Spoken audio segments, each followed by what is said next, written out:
Dear students, मैं doctor हरभान Singh, व्यावसायिक प्रशासन विभाग, सम्राट पृथ्वीराज चौहान राजकीय महाविद्यालय अजमेर से आपका जो सिलेबस है उसमें पेपर फर्स्ट है कंपनी लॉ। और कंपनी लॉ से रिलेटेड जो भी मटेरियल है, वीडियोस हैं, जो भी टेक्स्ट है, वो मैं आपसे शेयर करूँगा। क्योंकि ये पहला लेक्चर है कंपनी लॉ का, तो मैं चाहूँगा कि आपको ये पता हो कि प्रिस्क्राइब्ड एग्ज़ामिनेशन स्कीम क्या है और जो सिलेबस है, जो टॉपिक्स हैं जो आपको आगे पढ़ने हैं, वो क्या होने चाहिए और किस तरह से उनका स्ट्रक्चर होगा। तो आपको ये ध्यान रखना है कि आपसे जो भी इन्फॉर्मेशन शेयर की जाए, जो भी लेक्चर आपसे शेयर किया जाए, उसको आप सुने, देखें और साथ में कॉपी पेन लेके ज़रूर बैठें। क्योंकि आपको बीच बीच में कई चीज़ें ऐसी होंगी जो आपको नोट करनी होंगी, नोट करनी भी चाहिए, ताकि जब रिवीजन का टाइम आए तो आप उसको पढ़ पाएँ। वीडियो आपके पास हमेशा अवेलेबल रहेगा यूट्यूब चैनल के माध्यम से, आप कभी भी देख सकते हैं। लेकिन रिवीजन के टाइम पे चूँकि ज़्यादा समय नहीं होता है हमारे पास, तो आप उन चीज़ों को नोट करके रखें और बिल्कुल स्ट्रक्चर्ड मैनर में नोट करें। डेट नोट करें, कौन सी डेट को आपने ये चीज़ नोट करी है। सेपरेट आप एक नोटबुक ले सकते हैं और उसमें कीवर्ड्स हैं, कुछ सेंटेंसेस हैं, कुछ मीनिंग्स हैं। इस तरीके से आप नोट करते चलेंगे तो आपको फ़ायदा होगा आगे चलकर। यहाँ पर मैं ये भी बताना चाहूँगा कि पेपर फर्स्ट के लिए जो कंपनी लॉ है, उसके लिए जो बुक है वो हम रेफ़र करते हैं डॉक्टर RL नौलखा। और ये जो बुक है वो हिंदी मीडियम और इंग्लिश मीडियम दोनों मीडियम्स में अवेलेबल है, तो आप इसको ले सकते हैं। कई जगह, क्योंकि ये लॉ का पेपर है, कई जगह इस तरह की चीज़ आती है कि जो विरोधाभासी हो जाती है, कॉन्ट्राडिक्टरी हो जाती है, उन चीज़ों को मैं, जो बेयर एक्ट है, जो वास्तव में जो एक्ट लागू हुआ, उसके जो अमेंडमेंट्स हुए, उसमें जो संशोधन हुए हैं, उनके जो नोटिफिकेशंस हैं, तो उनको भी मैं आपसे बीच बीच में शेयर करता रहूँगा। तो हम स्टार्ट करते हैं कंपनी लॉ। सबसे पहले जो सेकेंड ईयर के जो बिज़नेस एडमिनिस्ट्रेशन जो सब्जेक्ट है आपका, उसके 2 पेपर हैं। पहला पेपर कंपनी लॉ है, दूसरा पेपर आपके फंडामेंटल्स ऑफ एंटरप्रेन्योरशिप हैं, उद्यमिता के जो मूलाधार हैं, वो एक पेपर है। और दोनों ही पेपर की जो एग्ज़ामिनेशन स्कीम है वो कुछ इस तरह से है। जो एग्ज़ाम होगा वो 3 घंटे का होगा, जिसके अधिकतम अंक, मैक्सिमम मार्क्स 100 होंगे। और दोनों पेपर को मिला के जो मैक्सिमम मार्क्स हैं वो 200 होंगे, जिसमें कि मिनिमम पासिंग मार्क्स जो हैं वो होंगे 72। यानी कि एक पेपर में कम से कम आपको 36 मार्क्स लेकर आने ही हैं पास होने के लिए। दोनों ही पेपर्स में 3 अलग अलग सेक्शंस हैं, 3 अलग अलग खंड हैं, part A, part B, part C. Part A में 10 क्वेश्चन होंगे और हर क्वेश्चन 2 नंबर का होगा। और उसकी जो मैक्सिमम वर्ड लिमिट दी गई है वो 20 वर्ड्स दी गई है, यानी छोटे छोटे क्वेश्चंस होंगे। कोई डेफिनेशन हो सकती है, कोई मीनिंग हो सकता है। पार्ट बी जो है उसमें मीडियम टाइप के जो आंसर है वो आपको देने होंगे। 5 क्वेश्चन होंगे, प्रत्येक क्वेश्चन आपको 4 मार्क्स का होगा। और इसकी जो वर्ड लिमिट है वो 50 वर्ड्स होगी।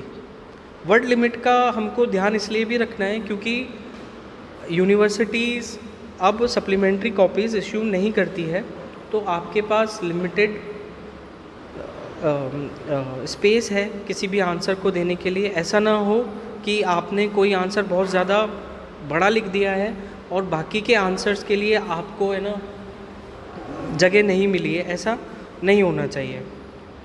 पार्ट सी में आपके पास 3 क्वेश्चन होंगे। एक क्वेश्चन 20 मार्क्स का होगा और आपको मैक्सिमम वर्ड्स लिखने हैं इसमें 400। यहाँ पर ये बताना भी उचित रहेगा कि ये जो 3 क्वेश्चन आते हैं इसमें आपको एक एक क्वेश्चन की चॉइस मिलती है।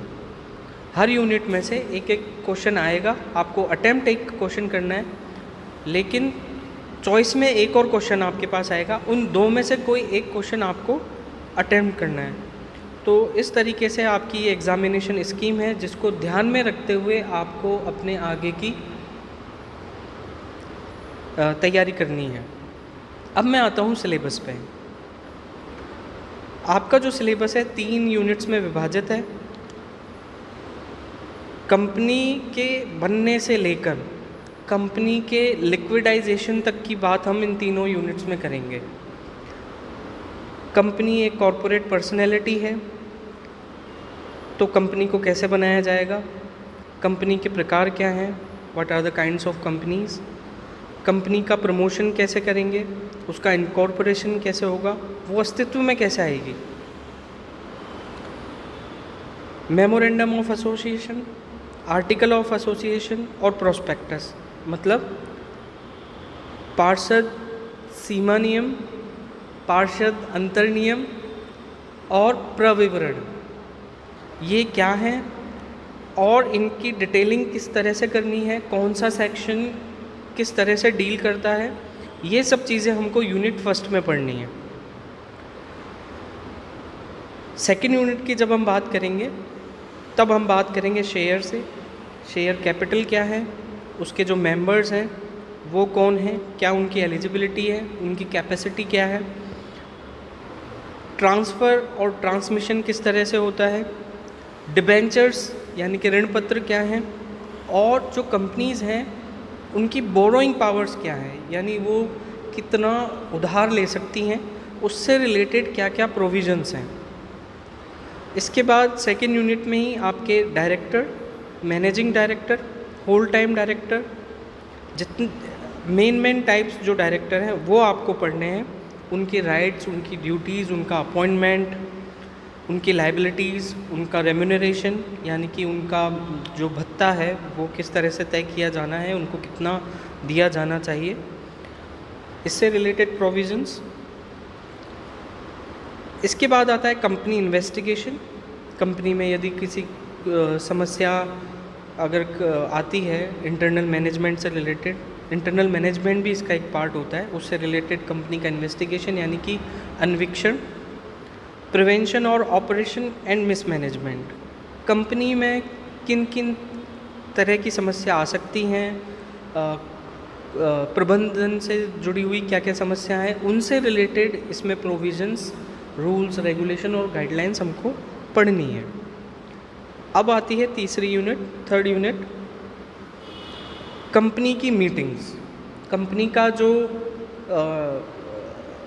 निर्णय है वो किस तरह से लिया जाता है, अलग अलग तरह की जो मीटिंग्स हैं वो किस तरह से की जाती हैं, उनमें कोरम क्या होता है, उनका नोटिस कैसे इशू किया जाता है, एजेंडा क्या होता है, मोशन, रेजोल्यूशन, स्पेशल रेजोल्यूशन क्या होता है, जो वोटिंग होती है उनके क्या क्या डिफरेंट मेथड्स होते हैं, वो सब हमको डिस्कस करना है। और लास्टली हमको डिस्कस करना है कंपनी की जो वाइंडिंग अप है वो किस तरह से की जाती है, लिक्विडाइज़र कौन होता है, जो प्रमोटर है उनके क्या राइट्स होते हैं, क्या ड्यूटीज़ उनकी हैं, क्या रिस्पॉन्सिबिलिटीज़ उनकी हैं, बोर्ड ऑफ डायरेक्टर्स का क्या होगा, जो शेयर कैपिटल है वो किस प्रकार से लिक्विडाइज होगी या उनको विभाजित किस तरह से किया जाएगा, कौन लिक्विडाइजेशन का कौन खर्चा उठाएगा। इस तरह के बहुत सारे प्रोविजंस हैं, रूल्स हैं, रेगुलेशन हैं, गाइडलाइंस हैं जो हमको आने वाले लेक्चर्स में डिस्कस करना है। तो हम कंपनी बनने से लेकर कंपनी के वाइंड अप होने तक की जितनी भी बात है वो हम करने वाले हैं। और ख़ास बात ये है कि हम यहाँ पर कंपनीज़ एक्ट 2013 को डिस्कस करेंगे। कंपनीज़ एक्ट 2013 से पहले कंपनीज़ एक्ट 1956 हुआ करता था, उसको अब रिप्लेस कर दिया गया है कंपनीज़ एक्ट 2013 में जो बिल आया था कंपनीज़ को लेकर, वहाँ से इसको रिप्लेस कर दिया गया है। तो हमको ये ध्यान रखना है कि हम जो भी बात करेंगे वो बात कंपनीज़ एक्ट 2013 के बारे में करेंगे। उसी के प्रोविज़न्स, रूल्स या रेगुलेशन और गाइडलाइंस को हम पढ़ेंगे, उनको ही फॉलो करेंगे। आप यहाँ पे मैं बताना चाहूँगा, आपका व्हाट्सएप ग्रुप क्रिएट हो चुका है जिसमें आप सभी मेंबर्स हैं। आप सभी को टाइमली ये सब चेक करना होगा कि कौन सा लेक्चर आया है। आपको तदनुरूप ही बुक्स को रेफ़र करना है। जो भी इंस्ट्रक्शंस आपको दिए जाएंगे वो आपको फॉलो करने हैं, ताकि इस सिचुएशन में, इस पर्टिकुलर सिचुएशन में आप सभी अच्छे से पढ़ पाएँ, हम आपको अच्छी तरह से इंस्ट्रक्शंस दे पाएँ, लेक्चर दे पाएँ, और हम उच्च शिक्षा में एक अच्छी गुणवत्ता का विकास तो कर ही रहे हैं, लेकिन हमको अच्छी गुणवत्ता को मेंटेन भी करना है। तो आप सभी विद्यार्थियों का सहयोग अपेक्षित है। आप सभी सहयोग करें और मन लगाकर पढ़ाई करें। धन्यवाद।